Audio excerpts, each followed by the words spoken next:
जग करमाता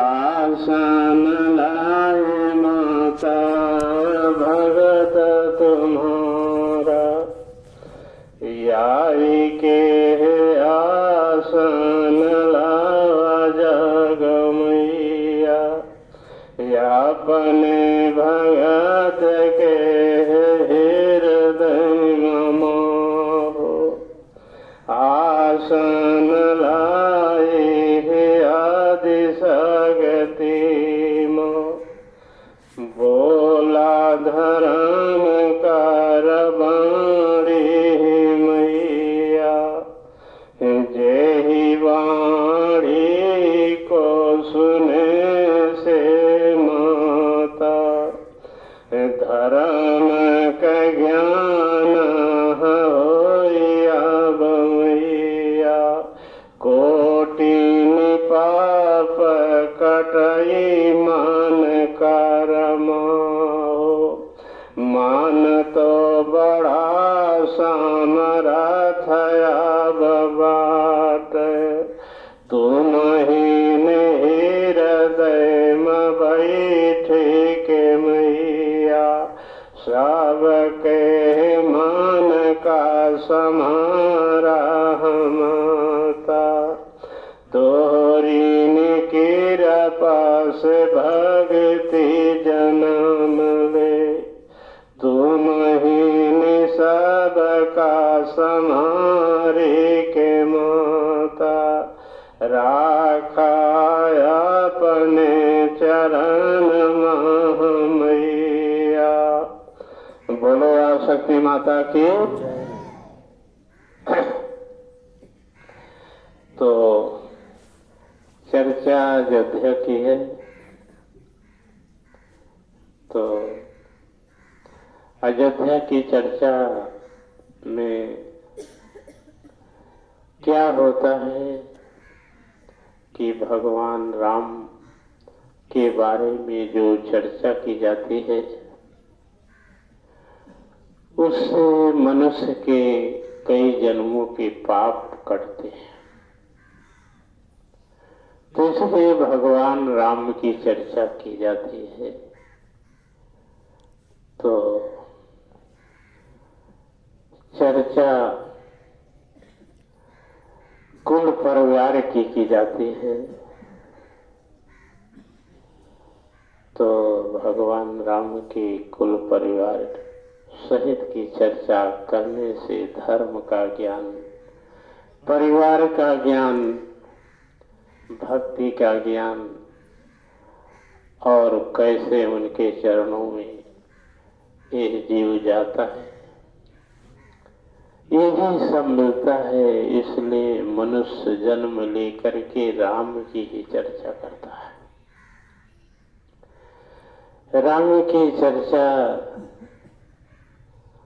बहुत बड़ी चर्चा है। ये राम शब्द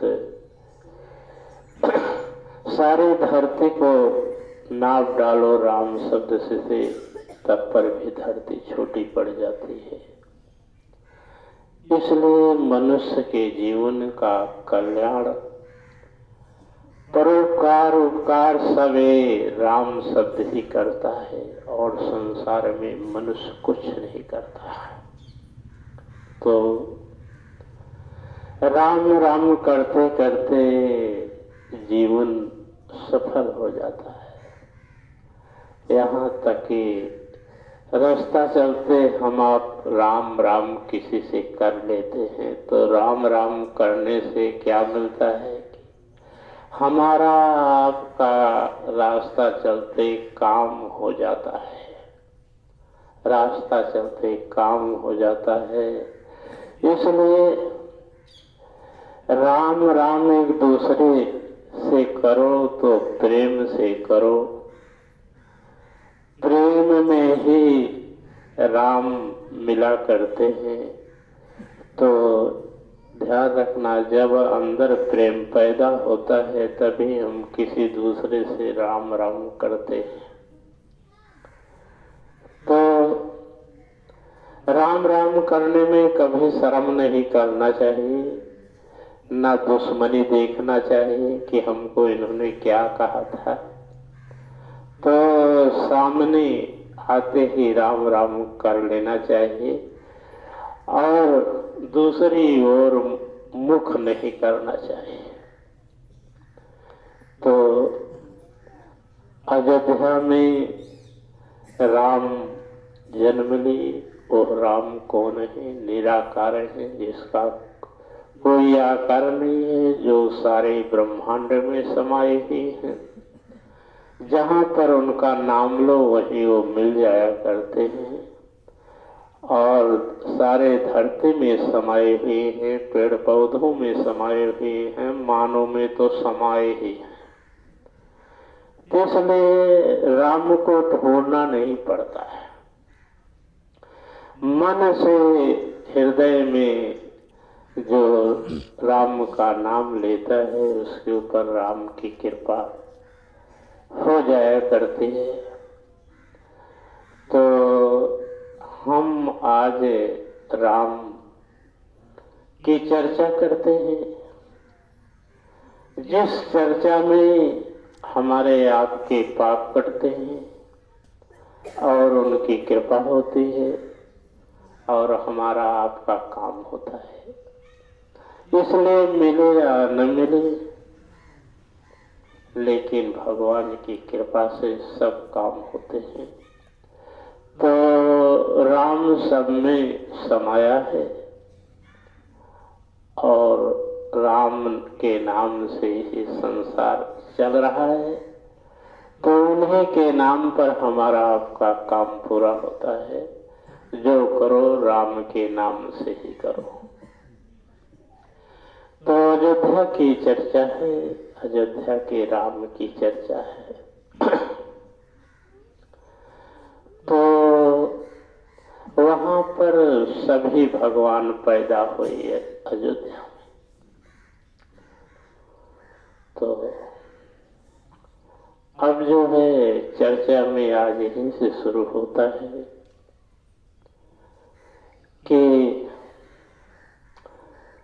सीता जी अयोध्या में पहुंच गई और उनके साथ होनी भी अयोध्या में पहुंच जाती है।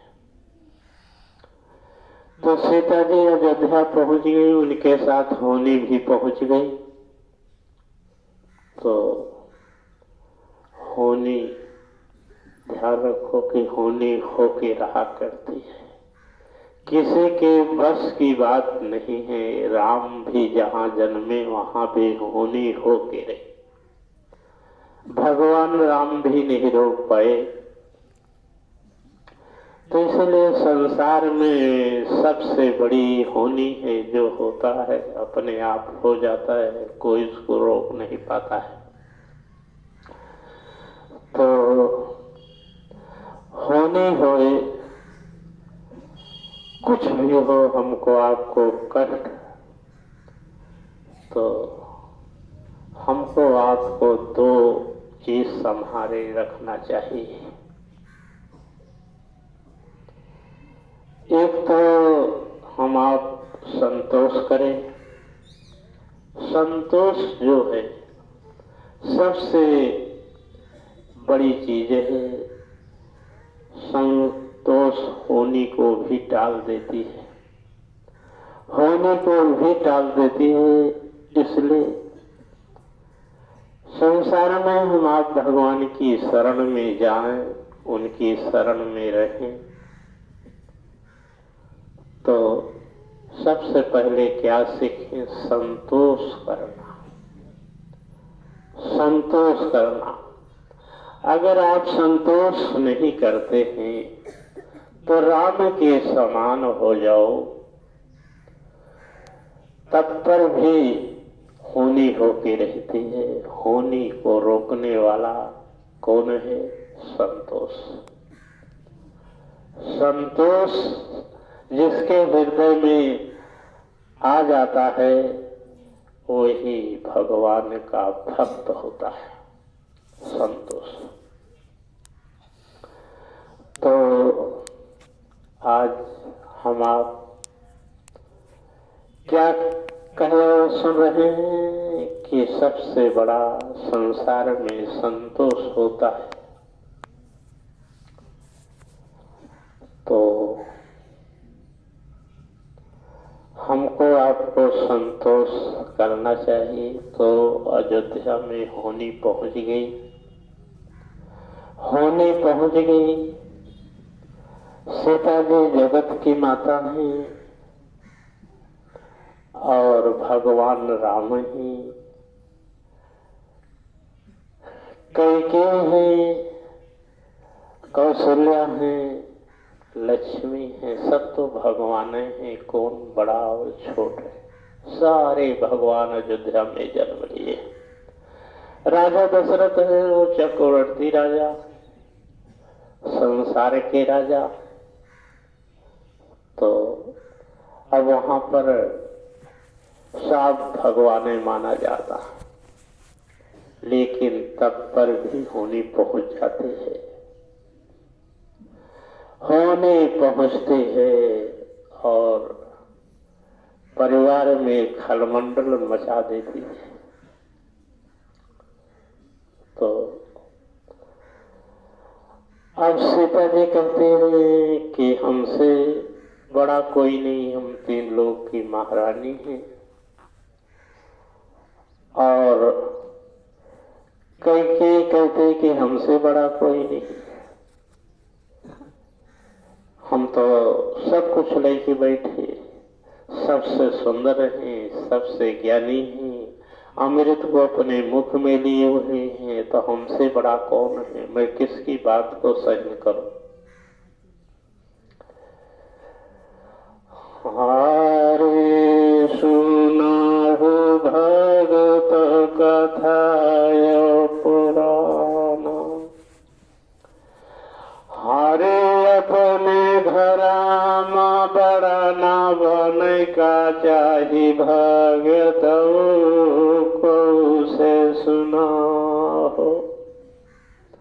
ज्ञान ध्यान एक कहता है कि अपने कुल परिवार में, अपने घर में किसी से बड़ा नहीं बनना चाहिए। जो परिवार के लोग सब हैं, सब अपने को छोट मानते हैं, तो वही सुमति का वास होता है। जो जहां पर सब अपने को छोट मानते हैं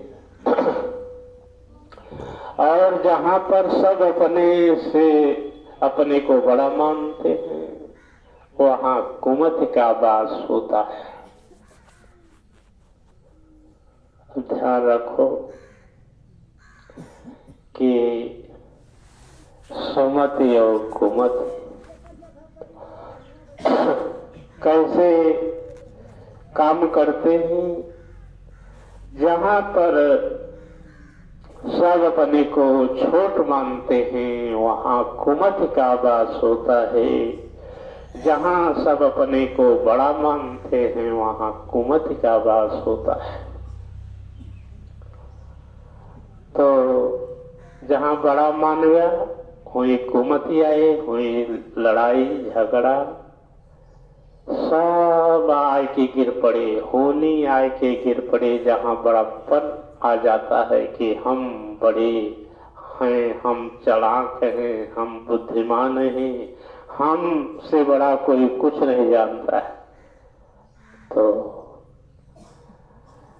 इसी तरह सुमति और कुमति, जहां सब अपने को छोट मानने लगेंगे, वहां सुमति का वास होता है। और जहां सब अपने को बड़ा मानने लगते हैं, वो कुमति का वास होता है। और जहां पर कुमति और सुमति दोनों इकट्ठा हो जाते हैं, वहां लक्ष्मी का वास होता है। क्यों? कि एक गर्म एक ठंडा। जहां पर ऐसा मानव पाए जाएंगे, वहां लक्ष्मी का वास होता है। एक थोड़ा सा गर्म पड़ा, एक नरम पड़ा, झगड़ा खत्म। और जहां दोनों कुमत के समान हो जाते हैं, एक दूसरे को नहीं मानते हैं, वहां लक्ष्मी वास नहीं करती। लक्ष्मी वास नहीं करते हैं, फिर कौन वास करता है? वहां पर काम, क्रोध, लोभ, मोह, अहंकार इतना वास, कर्म वास करते हैं। तो आज आपको बताया जा रहा है कि कुमति लक्ष्मी, तो जहां पर संतोष होगा वहीं पर तीनों छोट हो जाते हैं। जहां संतोष नहीं होता है वहीं पर कुमति जो है होनी बन जाती है। क्या नहीं होता घर में, इसको कोई जान नहीं सकता है। तो इसी तरह अयोध्या में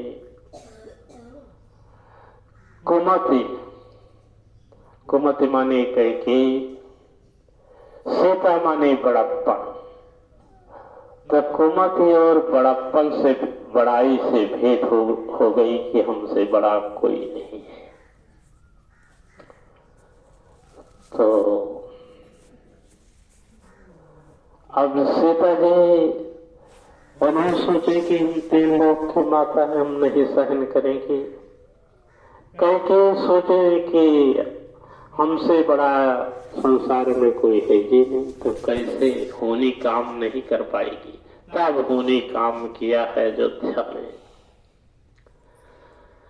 हारे ध्यान से सुना भगत मोरे,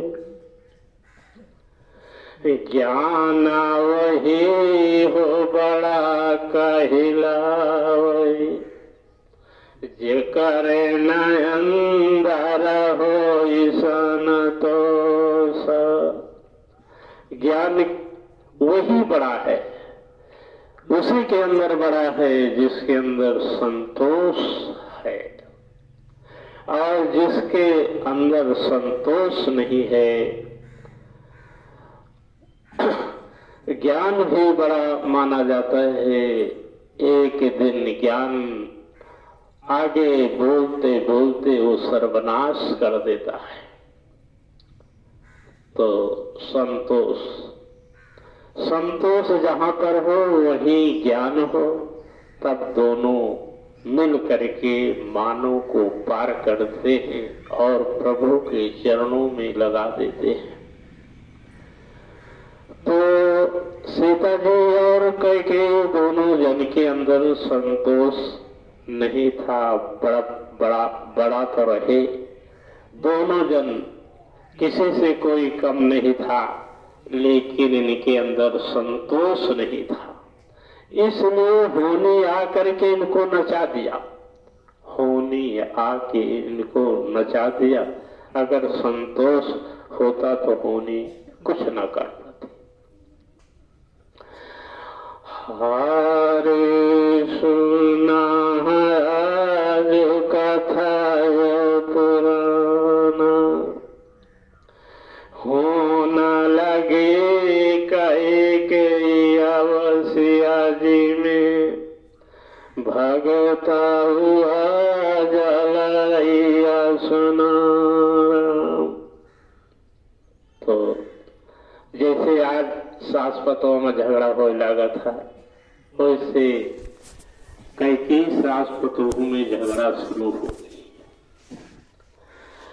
हारे सुना आज कथा पुराना, सास पतोह के बीच में भगतो, होनी ही ऐसे नझार लगाइस, जैसे सुने होया भगत मोरे, सवतिया झार चढ़ी है सियायो, कैकेयी पर अब भगत मोरे।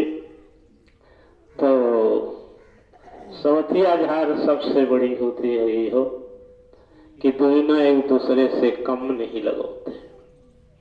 तो ऐसे अयोध्या में 7 पतोहुमा सवतिया झार चढ़ी, अगर एक दूसरे के परछाई देख ले तब वो कुछ न कुछ बोलते। ध्यान रखना, नजर पड़ी नहीं कि कुछ न कुछ बोलना शुरू करते।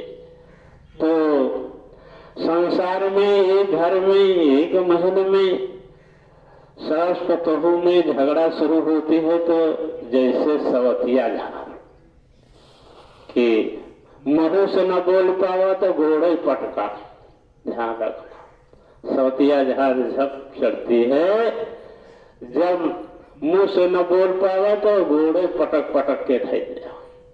इसे सवतिया झार कहते हैं। तो अयोध्या में सवतिया झार कैकेयी सीता पर चढ़ गई। जब चढ़ गई झार तो कैकेयी प्रतिज्ञा करती है कि मैं इनको इस राजमहल में नहीं रहने दूंगा, चाहे जो हो जाए। ध्यान रखो। तो ऐसे आजो मृतलोक में 7 पतोहू में सवतिया झार चढ़ गई, तब पतोहू कब चली जाए, घर खाली हो जाए, तब सास का सुख आवत जैसे कैकेयी को। तो ये जो बताया जा रहा है, जेकरे अंदर संतोष न हो वही के यहाँ हो गया, जेकरे अंदर संतोष हो ओकरे यहाँ एक काम नहीं होगा। हारे सुना है आज कथा पुराण, माता ज्ञानी हो यही जग में, सन तो सनाहि जन्म बलीना, जैसन लंका नाश भई है, वैसन सब कर नाशई होई। तो नारी की संतोष नहीं है, तो जैसे ज्ञानी बहुत है तो लेकिन ऐसे नाश होगा जैसे लंका की नाश होगी। तो आज अयोध्या में ज्ञानी और अभिमानी दोनों जने यहाँ दोनों जने से भेंट होगी। तो कैकेयी माता ज्ञान लगावे लगी कि हम जाओ, अब इनका घर से बिना निकाले न रहा। तो कहाँ जाती हैं? माता कैकेयी कोप भवन में जाकर के बैठ जाती है। ध्यान रखना कि माता कैकेयी कोप भवन में जाकर के बैठ जाती है। तो पहले राजा महाराजा के यहाँ खुला लड़ा नहीं करते थे। बहुत ज्यादा नाराज हो जाएं तो कोप भवन में जाके बैठते थे। कोप भवन में तब राजा महाराजा जहां से आए, जब कोप भवन में सुने कि गए तो उनके शरीर कांपने लगते थे कि आप क्या होगा, बिना बताए कि कोप भवन में गया है तो अब कोप गिरे वाली है हमारे ऊपर। तो ऐसे कहते हैं कि काजनी कहाँ से कोप फाट पड़िया है। ये कोप बहुत पुरानी है, आज की कोप नहीं है। तो कैकेयी माता को वन में चली जाती हैं और बैठ जाती हैं और मन में प्रतिज्ञा करती हैं कि मैं इनको अयोध्या से ना निकाल दिया तो हम कुछ नहीं है। तो राजा दशरथ शाम की आई, सुनते हैं कि कैकेयी को वन में बैठी है, कैकेयी को वन में बैठे हैं। तो वो तो बैठे रही, लेकिन आज की माताएं क्या करती हैं कि कमरा बंद करके पहुंच जाती और उठने का नाम नहीं लेती।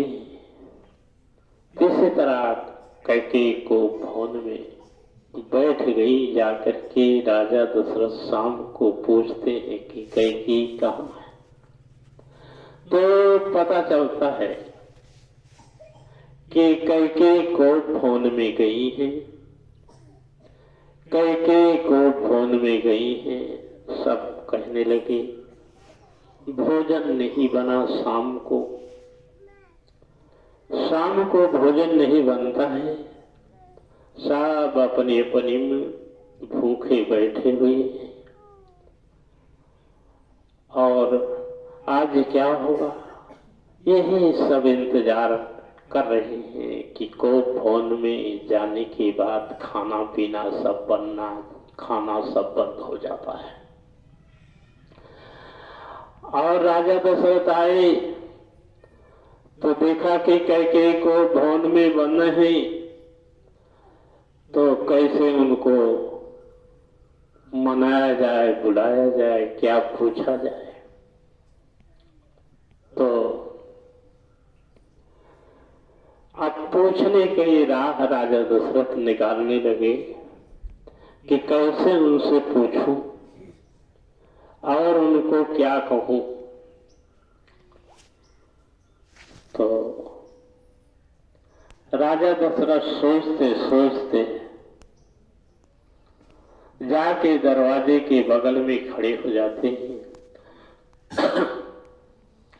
तो सांस सुनाते। ध्यान रखो, राजा रानी बनना इतना आसान काम नहीं है। अगर संतोष नहीं हो तो राजा रानी क्या कर सकते हैं उसका कोई पता नहीं है। तो राजा दशरथ दरवाजे महल के कोठरी के सामने जाके सांस सुनाता है। सांस सुनाते हैं कि कैकेयी कुछ भुनभुनात नहीं तो कवही लाए खड़ा हो जाए। तो जेकरे ज्यादा क्रोध चढ़ा रहा था, ज्यादा नशा चढ़ जावा था, वो अकेले मजे मजे बोलत रहा था। ये पहचान यह है कि कुछ न कुछ बिगड़त अकेले में रहेगी। तो राजा दशरथ बगल खड़े हो जाते हैं, सोचते हैं कि कैकेयी क्या गुनगुना रही है, गुनगुना रही है, क्या मन से कह रही हैं, सोचने लगते हैं। तो सोचते सोचते क्या बोल रही है कान लगा दिया है, कान लगा दिया है। तो अब होली चढ़ के कैकेयी के ऊपर को वन में खुदे बोल दिया है, खुदे बोल दिया है। मजे मजे कैकेयी कहती है। कबो कबो देखा अकेले में हो जाए तो अपने बिगड़े लागे, अपने नाराज हो लागे, अपने कहे लागे। ये क्या कहे लागत है अपने कि तो होनी हो, कि तो पाप हो, कि तो हमारे कहा पुरखा चढ़ा हो लड़ाई के मैदान में। ये तीन जने अकेले में बोलत है, ध्यान रखना। तो कैकेयी क्रोध में भरी बोल रही थी, क्रोध में भरी बोल रही थी कि इनको मैं जंगल को निकाल न दिया तो कुछ न किया। मैं अपने तीनों वचनों को मांगूंगा राजा से, अगर नहीं मेरा हमारे वचन को राजा देते तो मैं कि तो आगी लगा के मर जाऊंगा, कि तो फांसी लगा के मर जाऊंगा, लेकिन मैं फिर अयोध्या में नहीं रहूंगा। अपना सब अकेले में कहते हैं, सब राजा दशरथ बाहर दरवाजे के साथ खड़े होके सुन रहे। तो सोचते राजा क्या है, अगर जंगल को नहीं आदेश करते, क्योंकि 3 मांगन राजा दशरथ से पहले कई मांग चुकी थी कि समय आने पर मांगूंगा, तो राजा दशरथ के तुरंत ध्यान आ गया कि अब हमसे वही वचन मांगेंगे तीनों जो मैंने हारा। तो अब जो है तीनों वचन राजा से पेश करने के लिए कई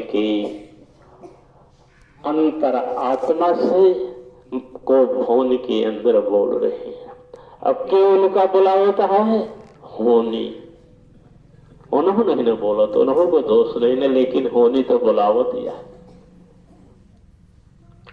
तो अब जो है बोले राजा दशरथ सुने, वहां पर सुने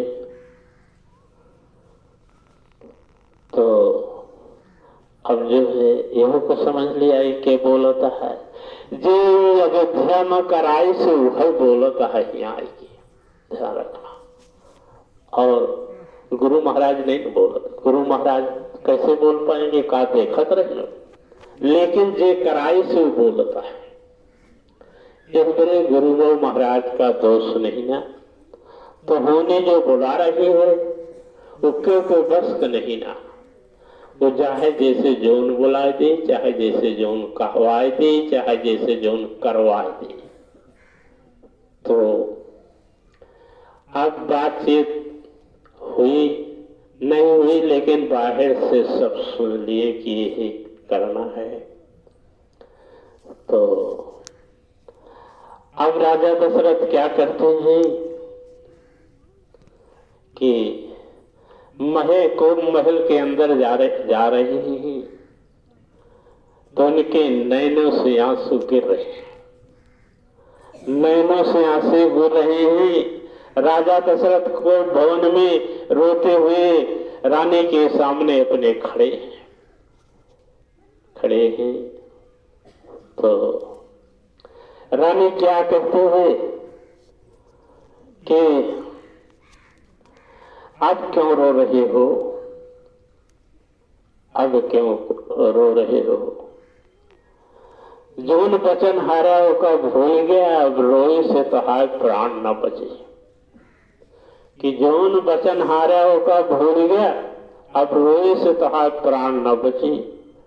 अब जो हमारा मांगन है उसको पूरा करो। तो कहने यहाँ नहीं, चलो चारों बेटे रहे, रानी सब रहे, हमारा पूरा परिवार रहे, किसके सामने अपना मांगन मांगो, सबके बीच में अपना मांगन मांगो। अगर मैं तुमको यहाँ मांगन पूरा कर देता हूँ, दे देता हूँ, तो हम पापी नहीं, हमको सारी दुनिया पापी कहे। अगर तो सबके सामने मांगो तो सारा इल्जाम तुम्हारे लगेगा, सारा कलंक। तो कहीं चाहे ठीक है, चाहे कलंक लगे, चाहे जो उनको छोड़ चला जहां कहां हूं हम मांगा, ध्यान रखना। लेकिन राजा दशरथ भी चक्रवर्ती राजा रहे, ज्ञान से भरपूर रहे, कभी किसी को सताया नहीं था। वो भी अपने सत्य कर्मों से कहा कि भाई परिवार के बीच में मांगो, नहीं तो अब जब हमी को लगेगा। तो कई खड़ी हो जाती है कि चला हम परिवार के बीच में सब इकट्ठा खा। तो शाम को सारा परिवार अयोध्या में इकट्ठा होता है। राजा दशरथ का सारा परिवार अयोध्या में शाम को इकट्ठा होता है। तो जब इकट्ठा हो जाता है तो राजा दशरथ पूछते हैं कि हे रानी, तुम कोप भवन में क्यों गई? क्या काम है तुम्हारा कोप भवन में जाने का? सबके बीच में बताओ, पूरे परिवार के बीच में बताओ। तो कैकेयी ने ये कहा कि मैं सीता जी का मुख नहीं देखना चाहता, इस अयोध्या में इनको नहीं रहने दूंगा और ये अयोध्या छोड़ के चली जाए, हमारा बहुत अपमान करते हैं। तो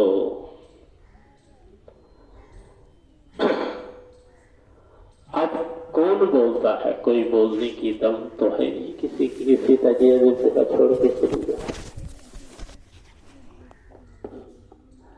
अब राजा दशरथ पूछने लगते हैं कि तुम्हें अयोध्या छोड़ने को कह रहे हो, तुम्हें अयोध्या छोड़ने की रास्ता बताओ कि कैसे अयोध्या छोड़ के जाएं। तो कैकेयी ने रास्ता बताया कि अभी इस रास्ते से जंगल को जाएं कि राम को 14 बरस को बन देती हूँ और उन्हीं के साथ ये वनों को चली जाए। श्राप देते हैं 14 बरस वन में रहे। तो कैकेयी ने ऐसा श्राप क्यों दिया? 14 बरस को क्यों दिया? और दे दी थी, कम दे दी थी। तो इसलिए 14 बरस को राम को वनवास लिखा दिया कैकेयी ने। हारे सुनाहु भगत कथाय पुराण, हे सुनाहु भगत कथाय पुराण, यही मृत लोक आज सुनाहु, आज सुनाया भगत मोरी,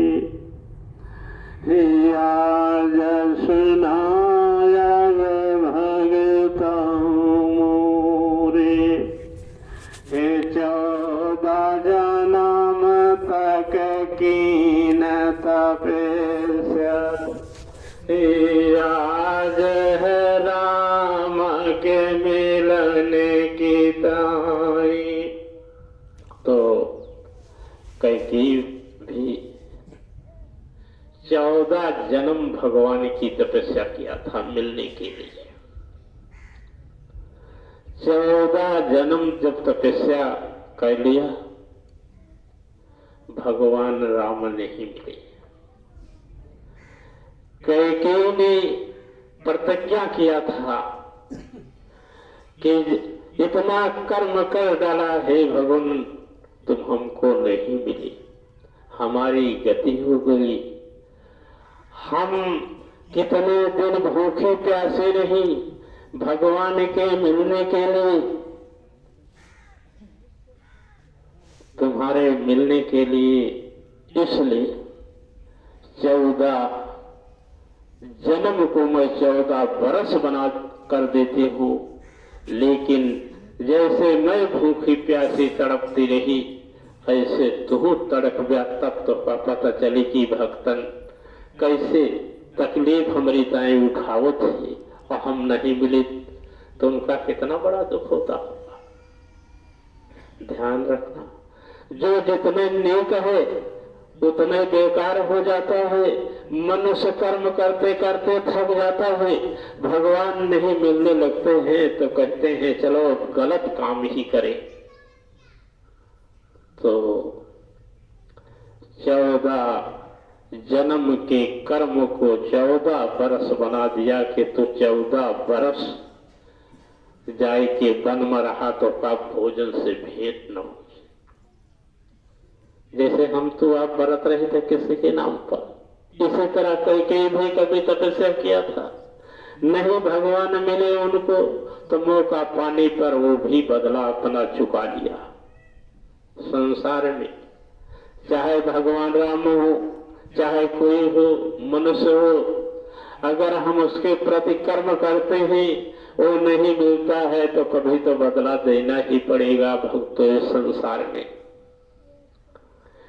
तो इसलिए आज धर्मपुरी में सत्य की कथा कही जा रही है। जो जैसा किया है वैसा उसको कहा जाएगा। जितना गलत करे है उतना गलत कहा जाए, जितना नेक करे है उतना नेक बतावा जाए।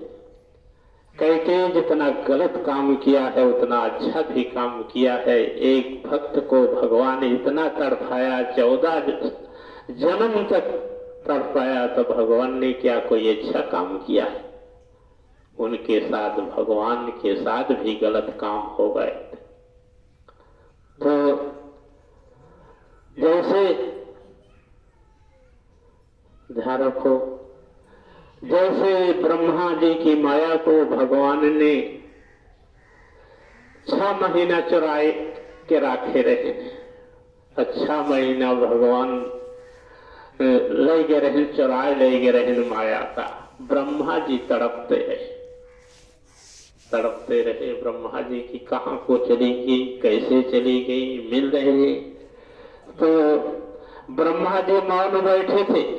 भगवान राम ने, वो निराकार भगवान राम जो न जो भ्रम पैदा वहां वो माया का लेके गायब रहन, चुरा ले रहे हैं। जब ब्रह्मा जी के सामने हंसत जाता है 6 महीना के बाद, कसम ब्रह्मा जी दुनिया के खबर तो तू बतावत है, अपन मेहरारू नहीं हेर पाया, तू माया का रोज बैठा है। तो ब्रह्मा जी कुछ न नीक बोले न बेकार बोले, कुछ न कहे कि चला ठीक है, बदमाशी करा भाई, भगवान है तू चाहे जो कह गया। लेकिन ऐसे तुम भी तड़पोगे जैसे मैं तड़प रहा हूं। जब तुम्हारा मानव अवतार होगा, एक दिन तुम्हारी नारी का हरण हो जाएगा और तुम जंगल भटकोगे और रानी को अपनी हेरे नहीं पाओगे। ब्रह्मा ने बड़ा श्राप दिया, इसलिए सीता जी हिराई गई ही। जब तो भगवान रोवत रहने, पेड़ों पक्षी से रोवत रहने, सीता जी दिखाते नहीं रहे। किसका श्राप था? ब्रह्मा जी का श्राप था। इसलिए हे भक्तों, संसार में कितना ज्ञानी हो जाओगे, किसी के साथ गलत करोगे तो श्राप देगा, तो सारा आपका ज्ञान ध्यान सब नष्ट हो जाएगा। इसलिए संसार में गलत किसी के साथ मजाक नहीं करना चाहिए। मजाक जो है, मनुष्य कहता नहीं कि मजाक में सजाक हो जाता है। तो राम ने मजाक किया लेकिन वही सजाग हो गया, कितना लंबा खेला हो गया। इसलिए भक्तजन, भगवान के चरणों में रहने वाले मनुष्य कभी दूसरे से मजाक नहीं करते हैं, कभी दूसरे से मजाक नहीं करते हैं। आज तुम्हारा गुरु जब से जन्म लिया है आज तक किसी से मजाक नहीं किया है। ध्यान रखो, आज तो भगवान के रूप में हो गए हैं, लेकिन एक मानव की तरह दर्द की ठोकरें खाते हुए शरीर में कितना बल प्रयोग था, लेकिन किसी से मजाक नहीं किया है जीवन में। और भगवान कृष्ण जो है दिखाने के लिए अपने भक्तों को ले आते हैं कि एक मानव है जो किसी से मजाक नहीं किया। तो ध्यान रखना, इस संसार में मजाक जो है संसार में सबसे बड़ा खराब है। मजाक भगवान राम ने किया, ब्रह्मा जी से माया का हरण कर लिया, लेकिन कितनी गति हो रही है। भगवान राम अंतर्यामी हैं, तीनों लोक के मालिक हैं। अब लोग ताना मारते हैं कि भगवान कहते हो कि अंतर्यामी हैं, लेकिन सीता जी हेराए गए रहे, सब पेड़ पक्षी से पूछत रहे हैं। का अंतर्यामी होते तो पूछते, कितना कलंक भी लग रहा है। इसलिए किसी के साथ किसी चीज का मजाक नहीं करना चाहिए। जो कहो सीधी सीधी बात कहो, और घुमा के बात करना भक्तों के लिए उचित नहीं है, घुमा के बात करना। तो अब जो है इसी तरह कैकेयी ने 14 अपने जन्मों को, कर्म को 14 साल बना दिया, और भगवान राम पर बहुत बड़ी दया किया कि 14 जन्म की बात एक जन्म में उनको कष्ट दे दिया, 14 वर्ष का। तो जितना भगवान गलती करे हैं, जितना मानव कैकेयी गलती की है, सब किया कहा जा रहा है। तो सब कहा जा रहा है, सबको ज्ञानों को मिला करके एक छोटा सा उत्तर बना लो कि मैं ऐसा कर्म नहीं करूंगा। तो आज के सत्संग से 2 चीज आपको दी जाती है कि एक संतोष करना, एक किसी से मजाक नहीं करना। ये दोनों बहुत बड़े खतरनाक हैं, ध्यान रखना। तो का कहा जाता है कि भाई भगत होया भगवान के, तो संतोष किया मनवा, और संतोष करे के बाद रास्ता चलते या कोई बात पर मजाक ना करना। मजाक नहीं करना चाहिए। मजाक करो तो समाज में कर सकते हो, जैसे 100 जने खड़ा है तो आपस में जो मजाक करना हो करो ना, लेकिन अकेले का मजाक बहुत खतरनाक होता है।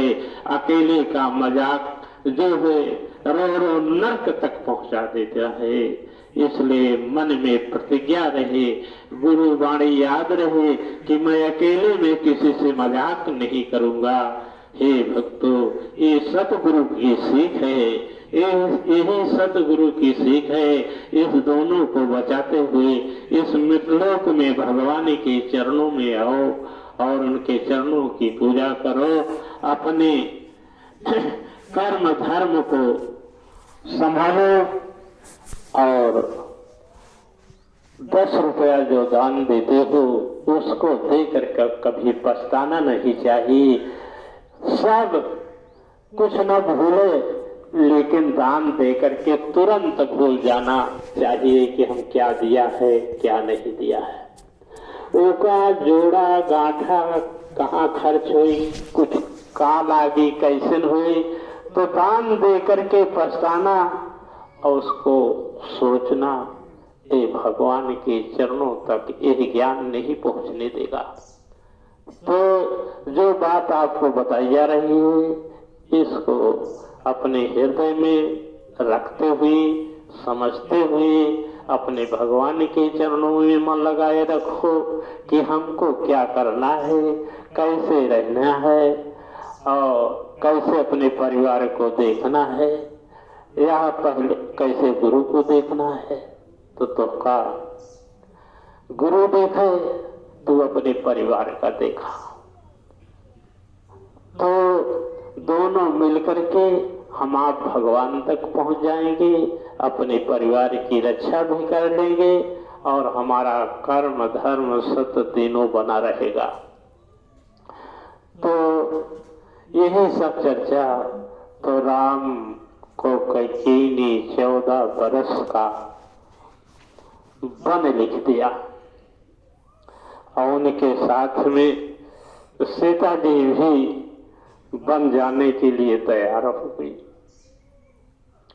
तो आज से जो मन हमारा आपका कैकेयी को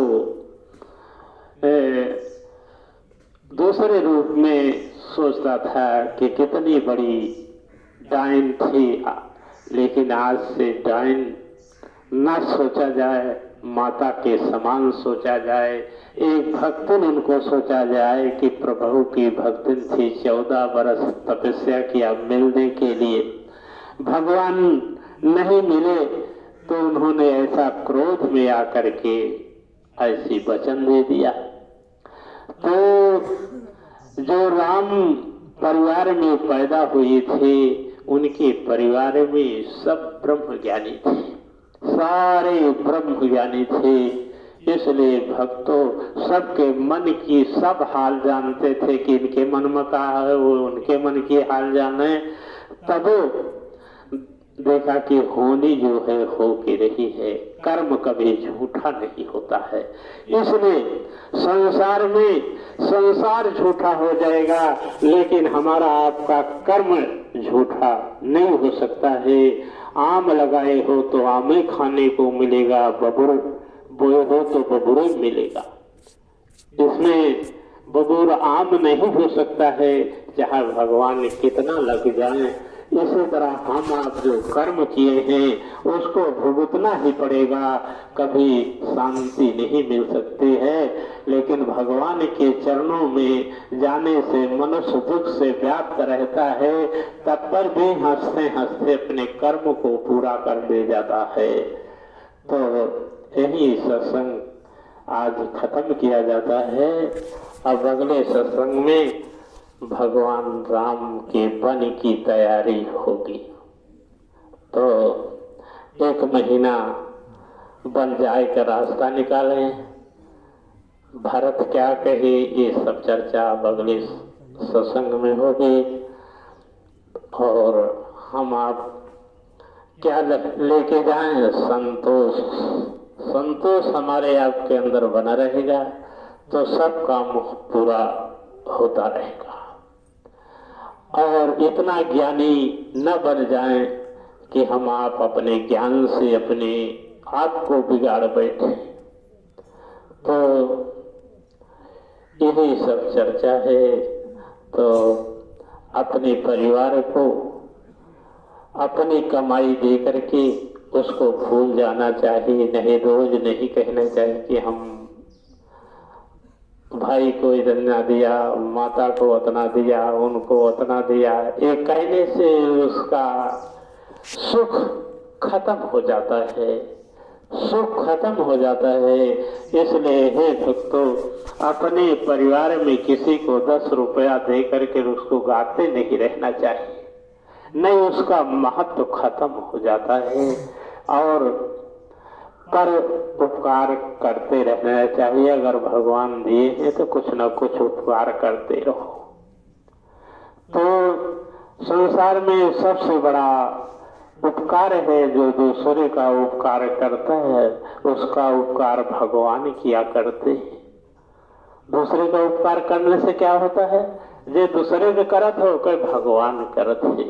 तो भगवान के भरोसे उपकार किया करो, अपने ऊपर नहीं। ना जिसका उपकार कर रहे हो उसको कुछ कहो, तब इसका सुख शांति भगवान के यहाँ मिलती है। भगवान अपने भक्त को अपने आत्मा में रखते हैं। कहाँ रखा थे? अपनी आत्मा में।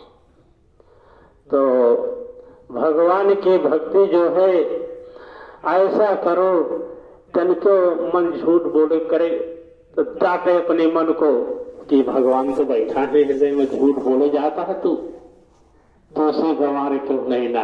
इसलिए मन से बड़ा गंवार संसार में कोई नहीं है। भगवान बैठे रहते हैं तब पर भी झूठ बोलना चाहता है। इसलिए मन को डांटो कि प्रभु बैठे हैं हृदय में और तुम झूठ बोलने जा रहे हो। तुमसे दुष्ट कौन है? तो अपने मन को डांटना, गलत रास्ते पर जाना पाप नहीं है। भले भगवान अपने को मन बनता है, लेकिन भगवान के सामने गलत लाइन पकड़ता है हृदय में, तो इसको हमेशा डांटते रहना चाहिए। तो संसार में के का डांटे, दूसरे का ना डांटे, अपने मन को डांटे। अपन मन गलत लाइन पर जाए तो मन का डांटे, तो डांटने, अपने मन को ही डांटने से सुख मिल सकता है और दूसरे को डांटने से सुख नहीं मिलता है। दूसरे का रास्ता बताया दिया, चले या न चले उसका काम। तो डांटो तो अपने मन को डांटो कि भगवान के सामने, भगवान हृदय में बैठे, तू कहाँ जाता और देखा कहाँ है सब। तो मन कहीं रुक जाता है। अगर नहीं डांटोगे कि भगवान बैठा है, कहाँ जाता है, तो मन तो भगवानों को खींच ले जाता। हमका आपका तो बड़ी दूर की बात है। इसलिए हमेशा किसको डांटना चाहिए? अपने मन को, किसी दूसरे को नहीं डांटना चाहिए। अपने मन का डांटा गलत लाइन पर जाता है, गलत सोचता है, गलत व्यवहार करता है, गलत करना चाहता है। अपने मन को क्यों नहीं डांटते? जो अपने मन को डांटता है उसी के हृदय अंदर में कर्म धर्म सत्य का जन्म होता है, जो गलत लाइन पर नहीं जाने पाता है। तो इस मन को आत्मा से डांटते रहो, तो एक ना एक दिन यह मन भी भगवान बन जाएगा। और संसार में मन से बड़ा दुखी और कोई नहीं है। इसलिए दुखी मनई का डांटे बिना वो सुधरे ना। तो यही पर तो हम सबसे बड़ा दुखी किसको मानते हैं? अपने मन को। दूसर दुखी हुए तो हमारा का बिगाड़ी, हमारा मन दुखी हुए तो हमारे सब बिगाड़ गई। तो यही पर नारा लगा देते हैं। इसमें यही इसका सबका अर्थ है कि आपको सबको संतोष दिया जाता है, जो सब दुखों से दूर करता है। संतोष कौन सब दुख से दूर करा था? संतोष। तो संतोष करना जरूरी है। और हम संतोष कर रहे हैं, लेकिन कोई अपने आप भी लड़ने आता है। हम संतोष करे बैठे अपने आप को, हमको मारने आता है, खड़ा हो जाता है, लाठी लेके भगाता है। उस समय अपने मन को खो डालो, कहा कि अब लड़ाई के मैदान में चल, तू मर जा, अब तेरा जीना इस संसार में बेकार है। अब दोनों ओर से मन को दबाया जाता है, मन को उधारा जाता है कि जब हमारी संपत्ति या हमारे शरीर न रहेगी तो अब संतोष करने से क्या लाभ है? रे मन, अब तो से जो हो सके चल कर। तो यही सब रास्ता, दोनों रास्ताएं बताया जा रहा है कि नहीं तो हम अपनी जगह बैठे हैं, कोई मार के हमको भगा देगा तो समय कायर कहे जाएंगे, उसकी मांस को गिद्ध भी नहीं खाएगा।